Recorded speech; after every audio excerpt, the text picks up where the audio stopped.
नमस्कार दोस्तों, लक्ष्य कैरियर गाइडेंस सेंटर में आपका हार्दिक अभिनंदन स्वागत है। दोस्तों, आज हम पंच पीरों के टॉपिक में पंच पीरों में एक प्रमुख पीर है गोगा जी, उनका अध्ययन करेंगे। जैसा कि कल के वीडियो में हमने रामदेव जी के बारे में विस्तृत रूप से अध्ययन किया था और रामदेव जी के जीवन की जो घटनाएं, उन घटनाओं के बारे में हमने चर्चा की थी। आज हम इसी कड़ी में आगे बढ़ते हुए गोगा जी के जीवन से संबंधित गोगा जी के जो विरोचित कार्य हैं, उन कार्यों का हम अध्ययन करेंगे।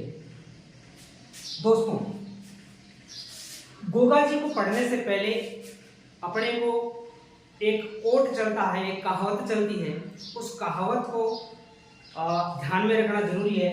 वो कहावत है, गांव गांव खेजड़ी गांव गांव गोगा। गांव गांव खेजड़ी गांव गांव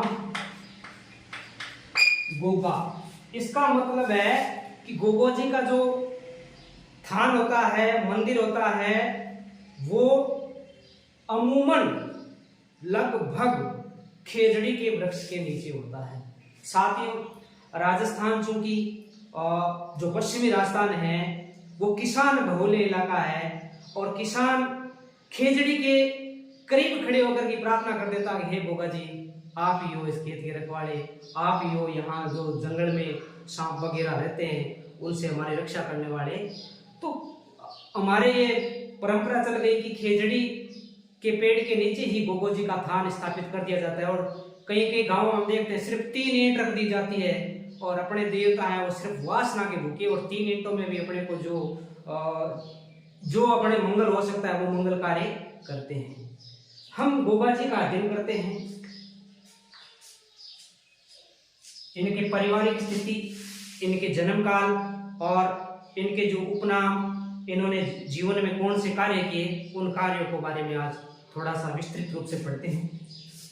सबसे पहले ध्यान रखना गोगा जी का जीवन काल। तो गोगा जी का जीवन काल है 946 ईस्वी से 1024 ईस्वी तक, यानी कि गोगा जी का जन्म 946 में हुआ और इनकी जो मृत्यु है, इनका जो देहांत है, संसार से विदा लेने का समय है, वो है 1024 ईस्वी। साथियों, सबसे पहले जानते हैं इनका जन्म कब, कहां और किस स्थान पर हुआ। तो इनका जन्म हुआ 946 ईस्वी को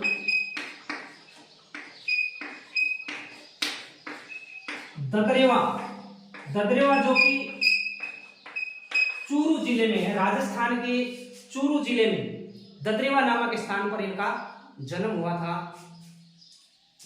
जन्म लेने के बाद कोई भी व्यक्ति हो, उसके माता पिता, उसके परिवार के बारे में हम जानना चाहते हैं तो गोगा जी हमारे पीर है, तो इनके पारिवारिक स्थिति जानते हैं। और इसके लिए एक ट्रिक है दोस्तों,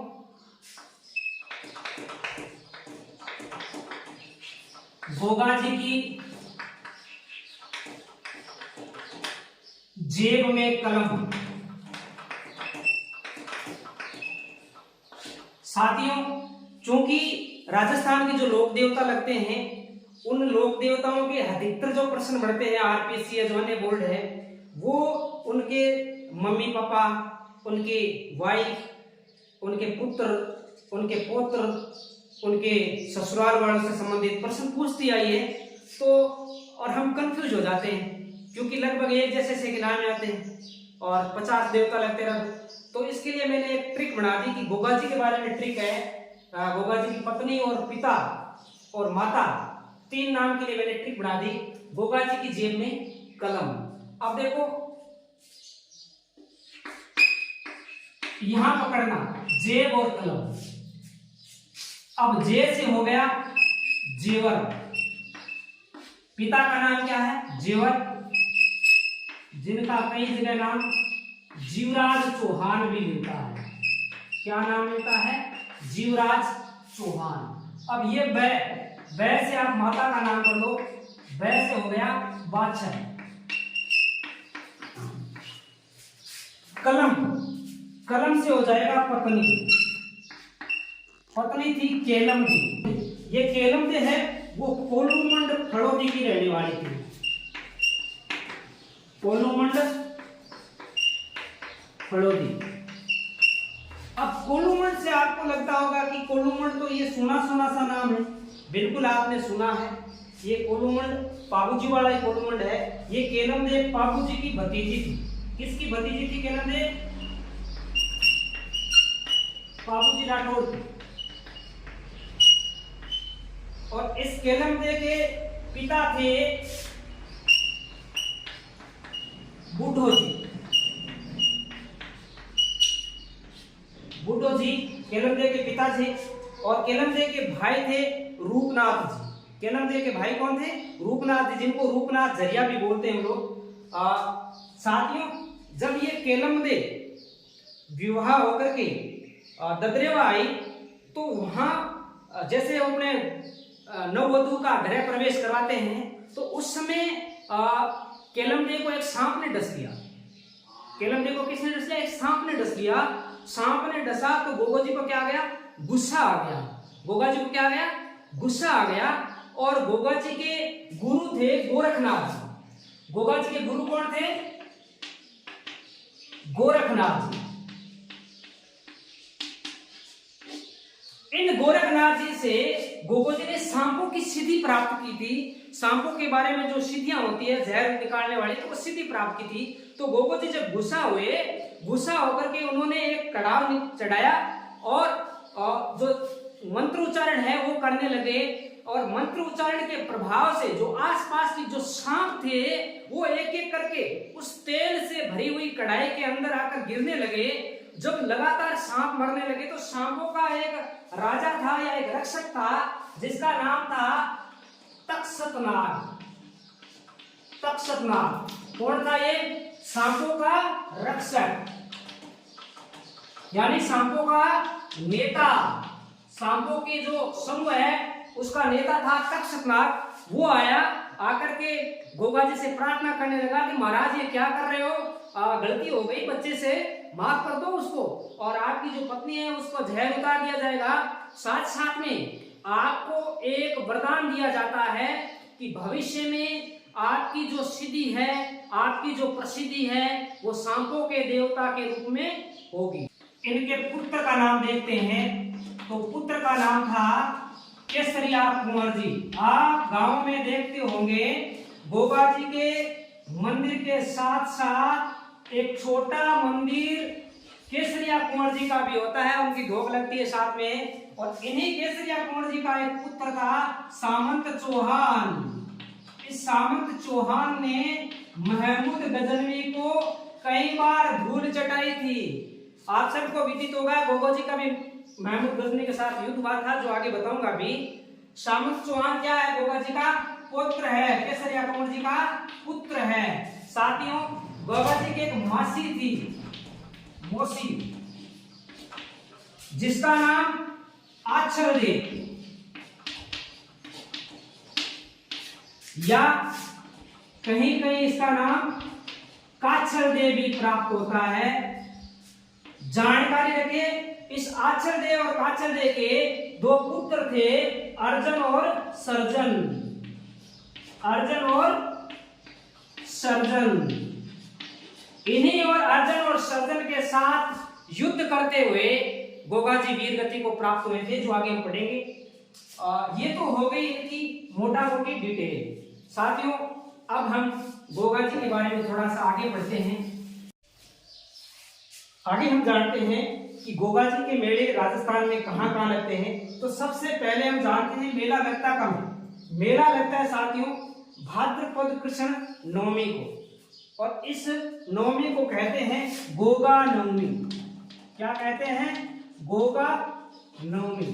अब मेले लगने वाले जो मोस्ट स्थान है वो हम देखते हैं। पहला स्थान है ददरेवा।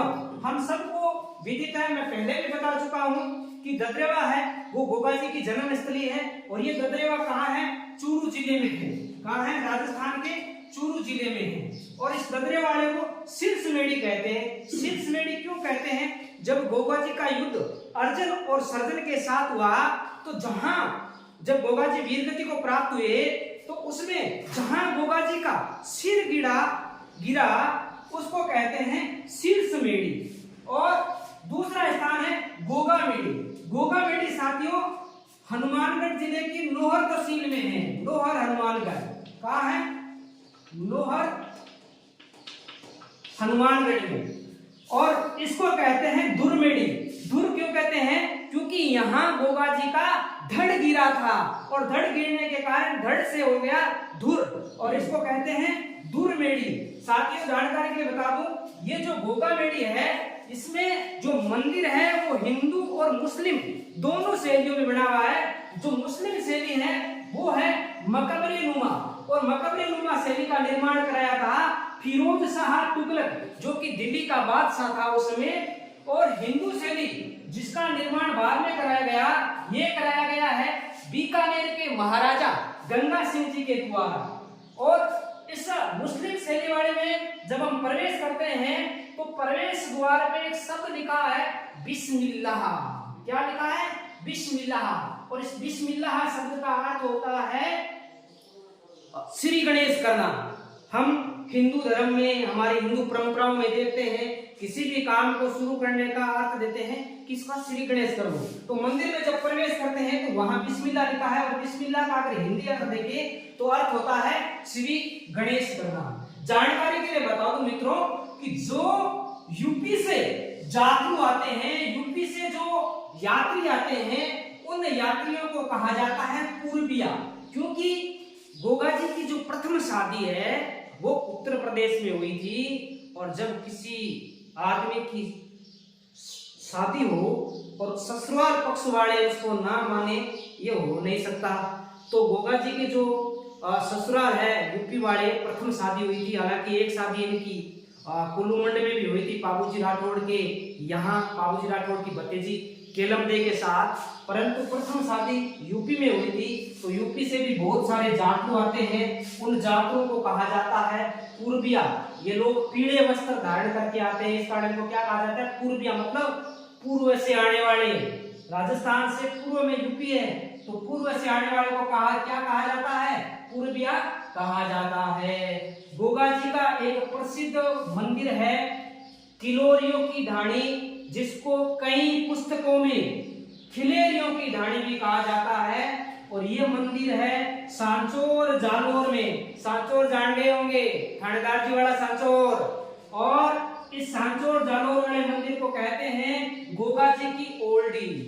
हम देखते हैं पश्चिमी राजस्थान में जो छोटे कमरे होते हैं उन कमरों को कहा जाता है ओल्डी। आपने भी घरों में सुना होगा, जो छोटा कमरा होता है, कमरे के अंदर कमरा बना होता है, उसको छोटे कमरे को बोलते हैं ओल्डी। तो इस मंदिर को सांचौर वाले को क्या कहा जाता है? गोगा जी की ओल्डी कहा जाता है। आगे गोगा जी की जीवन की घटनाओं में एक घटना का हम वर्णन करते हैं, महमूद गजनवी से युद्ध।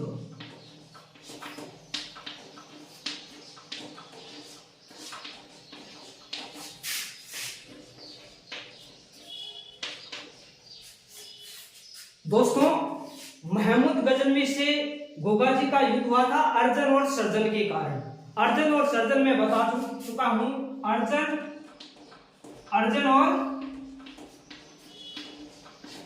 सर्जन कौन थे? मौसेरे भाई थे। इनके? गोगा जी के। अर्जुन और सर्जन कौन थे? गोगा जी के मौसेरे भाई थे। इन अर्जुन और सर्जन ने गोगा जी की गायों को इकट्ठा करके महमूद गजनवी को सौंप दिया था। और महमूद गजनवी को सौंपने के बाद जब गोगा जी को पता चला, तो चूंकि गोगा जी हो या तेजा जी हो, राजस्थान के जितने भी लोक देवता है, उन्होंने गायों की रक्षा में बहुत शानदार काम किया है। तो गायों की रक्षा के लिए महमूद गजनवी के साथ युद्ध हुआ था सतलज नदी से पार होने के बाद। सतलज नदी के पार यानी पंजाब में ये युद्ध हुआ था, सतलज नदी के पार। और साथियों इसमें गोगा जी के इस युद्ध में 47 पुत्र 60 भतीजे प्लस 1100 सैनिक। अब जिस आदमी के 47 पुत्र और 60 भतीजे हो, आप अंदाजा लगा सकते हो कि उनकी फैमिली कितनी सॉलिड थी, कितनी बड़ी थी। तो इस युद्ध में गोगा जी के 47 पुत्र 60 भतीजे और 1100 सैनिक लड़े थे। इस युद्ध के बाद जब ये युद्ध गोगा जी गायों को आजाद करा के ले आए तो गोगा जी का फिर युद्ध हुआ 1024 में। ये युद्ध हुआ उनके मौसेरे भाई अर्जुन और सर्जन के साथ। और इस युद्ध में गोगा जी लड़ते हुए क्या हुए, वीर गति को प्राप्त हो गए। किस लिए लड़े, गायों की रक्षा के लिए लड़े थे। किसकी रक्षा के लिए, गायों की रक्षा के लिए, गायों की रक्षा के लिए इस युद्ध में लड़ते हुए गोगा जी 1024 ईस्वी को शहीद हो गए थे। मैं पहले इस बारे में जिक्र कर चुका हूं कि जहां शीश गिरा वो शीर्ष मेढ़ी, और वो शीर्ष मेढ़ी कौन सी है, ददरेवा है। जहां धड़ गिरा वो धुरमेढ़ी, और धुरमेढ़ी है गोगा मेढ़ी हनुमानगढ़। धुरमेढ़ी कौन है, कहाँ है, गोगा मेढ़ी नोहर हनुमानगढ़ में है। तो इस तरह से गोगा जी 1024 में वीर गति को प्राप्त हो गए। अब हम आगे गोगा जी के बारे में एग्जाम से संबंधित कुछ तथ्य पूछे जाते हैं, उन तथ्यों के बारे में चर्चा कर लेते हैं। पहला तथ्य है गोगा रखड़ी या गोगा राखी, राखी या रखड़ी। जैसा कि हम देखते हैं पश्चिमी राजस्थान में किसान खेत बोने जाता है तब हल और हाड़ी कौन होता है, जो हल चलाने वाला, उन दोनों के जो राखी बांधी जाती है वो क्या कहलाती है, गोगा रखड़ी या गोगा राखी। साथियों, गोगा जी से संबंधित जो गीत गाए जाते हैं वो कहलाते हैं छावली। ये तथ्यात्मक जानकारी है कि गोगा जी से संबंधित जो गीत गाए जाते हैं वो क्या कहलाते हैं, छावली कहलाते हैं। साथियों, गोगा जी का जो वाहन है, जो साधन है घोड़ा, उस घोड़े का नाम है गोगा बप्पा या नीला घोड़ा। गोगा बप्पा या नीला घोड़ा। गोगा जी के मंदिरों पर जो नृत्य किया जाता है, डांस किया जाता है, वो है सांकड़ नृत्य। आप देखते होंगे गोगे के टाइम मंदिरों में जो पुजारी होते हैं वो कौन सा डांस करते हैं, सांकड़ नृत्य करते हैं। एक क्वेश्चन पूछा जाता है कि गोगा जी का जो प्रतीक चिन्ह, बहुत सारे देवताओं का प्रतीक चिन्ह होता है, तो गोगा जी का प्रतीक चिन्ह है सर्प और